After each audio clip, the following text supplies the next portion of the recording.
ल हाम्रो अस्तितिर गोडेको घाँस चाहिँ यसरी काटिसकेको छ। काटेर पनि आज डल्ला बनाउँदैछ गाडीले है।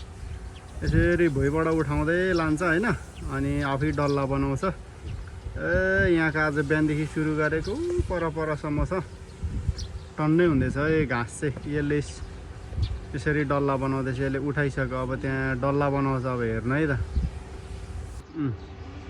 त्यसरी मेसिन खुल्यो, त्यहाँ घाँस छ ऊ यसरी बेर्दैछ। अब यसरी डल्ला बनाउँछ क्या यहाँ चाहिँ। पुरै मेसिनले एकैछिनमा भइहाल्छ सबै है। अनि यो डल्ला बनाएपछि जुगसम्म हुन्छ राख्नलाई। 3-4 दिन सुकाउँछ अनि यसरी डल्ला बनाउँछ। ल अब बनाइसक्यो साथीले। हाम्रो साउले काट्थ्यो अरू बेला चाहिँ, आज साउ छैन। अर्कै मान्छेले यो डल्ला बनाउँदैछ। ऊ डल्ला बनाएर आफै त्यसरी ठाडो बनाएर राखिदिन्छ क्या। यस्तो साइज घाँस चाहिँ।